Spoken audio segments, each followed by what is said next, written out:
నమస్కారం అందరికీ. ఇప్పుడు మనం డిగ్రీ ఫస్ట్ ఇయర్ వాళ్ళకి ఫస్ట్ సెమిస్టర్లో బిజినెస్ ఆర్గనైజేషన్ అండ్ మేనేజ్మెంట్ అనే సబ్జెక్ట్ చూస్తున్నాం కదా. ప్రీవియస్ వీడియోలో మనము యూనిట్ 1లో చాప్టర్ 3 వరకు చూసాము. ఇప్పుడు మనం చాప్టర్ 4 చూడబోతున్నాము, forms of business organisation. So ఒక బిజినెస్ ఆర్గనైజేషన్కి ఎన్ని ఫార్మ్స్ ఉంటాయి అనేది ఇప్పుడు చూద్దాం.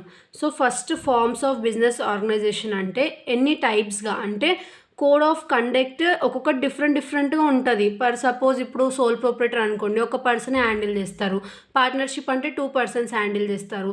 హిందూ అన్డివైడెడ్ ఫ్యామిలీ అంటే ఫ్యామిలీ మెంబర్స్ అందరిలో ఎవరైతే హెడ్ ఉంటారో, ఎవరైతే కర్త ఉంటారో అతను మెయింటైన్ చేసుకుంటాడు అనమాట బిజినెస్ని. సో ఒక్కొక్క టైప్ ఆఫ్ బిజినెస్లో ఎలాంటి వాళ్ళు ఉంటారు, ఎవరు హ్యాండిల్ చేసుకుంటారు, ఎన్ని ఫార్మ్స్ ఉన్నాయి అనేది ఇప్పుడు మనం చూడబోతున్నాము. దాన్నే ఫార్మ్స్ ఆఫ్ ఆర్గనైజేషన్ అని అంటాం. సో ఇక్కడ మనకి ఎన్ని ఫార్మ్స్ ఉన్నాయి? Sole proprietorship, joint Hindu family business, partnership business, joint stock company, cooperative society, public sector undertaking. So ఇవన్నీ మనకి డిఫరెంట్ ఫార్మ్స్ ఆఫ్ బిజినెస్ అనమాట. So choice of suitable forms of business organisation. Nature of business. So first మన nature of business ఎలాంటిది? Per suppose kirana shop అనుకోండి, అప్పుడు మనము Hindu undivided కానీ sole proprietor కానీ అలాంటివి పెట్టుకోవచ్చు. లేదు మన నేచర్ ఆఫ్ బిజినెస్ కొంచెం హై అంటే ఏదైనా స్టీల్ ఫ్యాక్టరీ అలాంటివి అనుకుంటే జాయింట్ స్టాక్ కంపెనీ. లేదు మనం కొంచెం పార్ట్నర్షిప్గా రెస్టారెంట్ పెట్టుకోవాలనుకుంటున్నాం అనుకోండి, అప్పుడు పార్ట్నర్షిప్ ఫర్మ్కి వెళ్ళొచ్చు. సో అలా మన నేచర్, మనం ఏం పెట్టుకోవాలనుకుంటున్నాం బిజినెస్ అనేది ఫస్ట్. ఇప్పుడు మనం దేన్ని చూస్తున్నాము, ఎలాంటి ఫార్మ్ ఆఫ్ బిజినెస్ని అడాప్ట్ చేసుకోవాలి అనేది వీటిని చూస్తే తెలుస్తుందంట. ఏరియా ఆఫ్ ఆపరేషన్, ఎలాంటి ఏరియాలో. క్యాపిటల్ రిక్వైర్మెంట్, ఎంత క్యాపిటల్ మనకి యూజ్ అవుతుంది. వాల్యూమ్ ఆఫ్ బిజినెస్, సో మన బిజినెస్ వాల్యూమ్ ఎంత అంటే ఎంత హ్యూజ్ బిజినెస్ అది అనేది. ఎక్స్టెంట్ ఆఫ్ లయబిలిటీ, సో మనకి ఎంత లయబిలిటీ మన మీద పడితే మనం ఫేస్ చేయగలుగుతాము, సో దట్ ఎలాంటి బిజినెస్ పెట్టుకోవచ్చు దాన్ని బట్టి. Degree of control desired. Continuity of business, so business అనేది ఎన్ని డేస్ కంటిన్యూ చేస్తాం మనము, లేదంటే ఏమన్నా తీసేస్తామా మధ్యలో, అలాంటివి. బిజినెస్ సీక్రెట్స్ ఎవరు హ్యాండిల్ చేస్తారు, ఎవరు మెయింటైన్ చేస్తారు, ఎలాంటి ఐడియాస్ తీసుకోవాలి, డెసిజన్ మేకింగ్ ఎవరు చేస్తారు, అవన్నీ చూసుకోవడం. గవర్నమెంట్ రెగ్యులేషన్స్ ఎలాంటివి ఫాలో అవ్వాలి ఆ బిజినెస్ పెట్టుకోవాలంటే మనము అనేది చూసుకోవాలి. ఇవన్నీ చూసుకున్న తర్వాత మనం ఏ బిజినెస్కి అడాప్ట్ అవ్వాలంటే, ఏ ఫార్మ్ ఆఫ్ బిజినెస్కి అడాప్ట్ అవ్వాలనేది చూసుకోవాలి. Suitability of different forms of organisation. So first మనం సోల్ ప్రొపరేటర్ పెట్టుకోవాలంటే ఒక స్మాల్ బిజినెస్ అయినా పర్లేదు. ఫైనాన్షియల్ రిక్వైర్మెంట్స్ అనేటివి లిమిటెడ్గా ఉంటాయి. బిజినెస్ సీక్రెట్స్ అన్నీ మెయింటైన్ చేయాలి, వేరే వాళ్ళతో లీక్ చేయొద్దు. స్కేల్ ఆఫ్ ఆపరేషన్స్ అనేటివి లిమిటెడ్గా ఉంటాయి. ఒక్క పర్సనే మొత్తం బిజినెస్ని మేనేజ్ చేయొచ్చు, మంచిగా చూసుకోవచ్చు బిజినెస్ని. ఇంకా there is a need for personal touch with కస్టమర్స్కి ఏం కావాలనేది తెలుసుకుంటూ ఎప్పటికప్పుడు మనము షాప్లో గూడ్స్ అనేటివి అప్డేట్ చేసుకోవాలి కదా. సో అవి. When the business is speculative, so business అనేది ఎలా ఉంటుంది, స్పెక్యులేటివ్గా ఉంటుందంట. నెక్స్ట్ పార్ట్నర్షిప్ది మనం పెట్టుకోవాలనుకుంటే ఫైనాన్సెస్ అనేటివి ఎక్కువ అవుతాయి.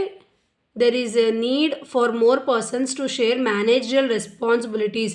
సో బిజినెస్ అనేది ఎలా మేనేజ్ చేయాలి అనేది, మేనేజరియల్ రెస్పాన్సిబిలిటీస్ అనేటివి షేర్ చేసుకోవాల్సి వస్తుందంట. ఇంకా రిస్క్స్ కూడా షేర్ చేసుకోవాలి పర్సన్స్ ఎవరైతే ఇన్వాల్వ్ ఉన్నారో వాళ్ళు. స్కేల్ ఆఫ్ ఆపరేషన్స్ అనేటివి మీడియంగా ఉంటాయంట. అదే జాయింట్ స్టాక్ కంపెనీ పెట్టుకోవాలంటే లార్జ్ స్కేల్ అయి ఉండాలి. ఫండ్స్ అనేటివి ఎక్కువ అవుతాయి. Professional management is required to run a business. Professional management అంటే ఎవరైతే మేనేజ్ చేసే పీపుల్ ఉన్నారో వాళ్ళు చాలా ప్రొఫెషనల్గా, ఎడ్యుకేటెడ్గా నాలెడ్జ్ అనేది ఉండాలన్నమాట లాస్ మీద.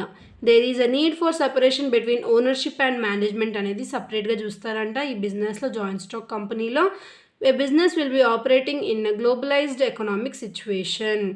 కోఆపరేటివ్ సొసైటీస్, సో ఇది పెట్టుకోవాలంటే the objective is survive weaker sections of society. The purpose is to serve the members of cooperative. The middleman need to be avoided. Profits need to be used for welfare of the members. Next, factors to be considered of starting a business. So ఒక business start చేయాలంటే మనం ఏం చేయాలి, first ఎలాంటి business చేయాలి. Selection of business line. Size of business unit అంటే ఎంత, ఒక ఒక ఫ్లోర్ మొత్తం చేయాలనుకుంటున్నాము ఒక అపార్ట్మెంట్లో, లేదంటే సింగిల్ స్టోరా, లేదంటే సపరేట్గా ఒక అపార్ట్మెంట్ మొత్తం మాల్ లాగానా. సో సైజ్ అనేది చూసుకోవాలి. Choice of form of ownership, sole ప్రొప్రైటర్గా ఉండి సింగిల్గా నేనే మేనేజ్ చేసుకోవాలా, లేదంటే మా ఫ్రెండ్ ఒక్కోళ్ళని తీసుకొని పార్ట్నర్షిప్ చేసుకోవాలా, ఒక పెద్ద కంపెనీ పెట్టుకొని జాయింట్ స్టాక్ కంపెనీలా చేసుకోవాలా, లేదంటే ఓన్లీ మెంబర్స్కి బెనిఫిట్ అయ్యి మిడిల్ మ్యాన్ లేకుండా నాన్ కోఆపరేటివ్ చేసుకోవాలా అని చెప్పి చూసుకోవాలి. మార్కెట్ అనాలిసిస్, మనం పెట్టుకునే బిజినెస్ మార్కెట్లో మంచి నడుస్తుందా అనేది అనలైజ్ చేసుకోవాలి. ఫైనాన్సింగ్ ప్రపోజిషన్, ఇప్పుడు ఆ బిజినెస్ నడవకపోతే నేను ఫర్దర్గా అవన్నీ లయబిలిటీస్ తీసుకోగలనా, ఇంకా నా దగ్గర ఉన్న ఇన్వెస్ట్మెంట్ పోయినా కూడా నేను తర్వాత రన్ చేసుకోగలనా, అట్లా నా దగ్గర ఇన్వెస్ట్మెంట్ అయిపోయిన తర్వాత బిజినెస్ లాసెస్లో నడుస్తుంటే నేను ఎన్ని డేస్ రన్ చేసుకోవచ్చు ఆ బిజినెస్ని అనే ఐడియా ఉండాలి. Physical facilities, so physical facilities అనేటివి కూడా మనకి మెషినరీ లేదంటే ఏదైనా ఎక్విప్మెంట్ యూజ్ అవుతాయిగా బిజినెస్ పెట్టుకునేటప్పుడు, అవి ఎన్ని యూజ్ అవుతున్నాయి, ఏవేవి యూజ్ అవుతున్నాయి, ఎంత ఇన్కమ్ అవుతుంది, వీటిని ఎలా మేనేజ్ చేసుకోవాలి, అవి డిప్రిషియేట్ అయినప్పుడు వాల్యూ ఎంత తగ్గుతుందో అవన్నీ చూసుకోవాలి. Plant layout, so plant layout కూడా చూసుకోవాలి. Committed and competent work force, so మన దగ్గర వర్క్ చేసే వాళ్ళు ఎలా ఉండాలి, వాళ్ళకి ఎంత అమౌంట్ ప్రొవైడ్ చేయాలి, శాలరీస్ ఎంత ప్రొవైడ్ చేయాలి కూడా చూసుకోవాలి. ట్యాక్స్ ప్లానింగ్, పర్ సపోజ్ మనకు వచ్చే బిజినెస్లో ఎక్కువ ఇన్కమ్ వస్తే ట్యాక్స్ అనేది పే చేయాలి కాబట్టి, పార్ట్నర్షిప్ అనుకోండి అప్పుడు ఇద్దరు ఉంటారు కాబట్టి ఫైట్స్ అవుతాయి కాబట్టి ముందే ప్లాన్ చేసుకోవాలి ట్యాక్స్ అనేది ఎంత పే చేయాలి. అదే సోల్ ప్రొప్రైటర్ అనుకుంటే ఒకటే పర్సన్ కాబట్టి వచ్చే అమౌంట్లో అతను డైరెక్ట్గా ట్యాక్స్ పే చేసేసుకోవచ్చు. బట్ ఇట్లా ఏదైతే పార్ట్నర్షిప్స్ ఉంటాయో లేదంటే కంపెనీస్ ఉంటాయో అలాంటి టైంలో మనం ముందుగానే ట్యాక్స్ అనేది కూడా ప్లాన్ చేసుకోవాలి. లొకేషన్ ఆఫ్ బిజినెస్ ఎంటర్ప్రైజ్, ఎలాంటి ప్లేస్లో బిజినెస్ నాది రన్ అవుతుంది మంచిగా అనేది చూసుకోవాలి. తర్వాత స్టార్టింగ్ అండ్ ఎంటర్ప్రైజ్, సో ఇవన్నీ ఫిక్స్ అయిన తర్వాత ఒక ఎంటర్ప్రైజ్ని స్టార్ట్ చేసుకోవడం. సో ఈ ఏదైతే మనకు చాప్టర్ ఉందో ఇందులో ఏం ఎక్స్ప్లెయిన్ చేసిండ్రు, మనకు ఉన్న బిజినెస్ ఐడియా ప్రకారం మనం ఎలాంటి ఫామ్కి అడాప్ట్ అవ్వచ్చు అనేది ఎక్స్ప్లెయిన్ చేసిర్రు. సో ఇది మనకి ఈ చాప్టర్. నెక్స్ట్ వీడియోలో 5th చాప్టర్లో ఏముందో చూద్దాము. Thanks for watching.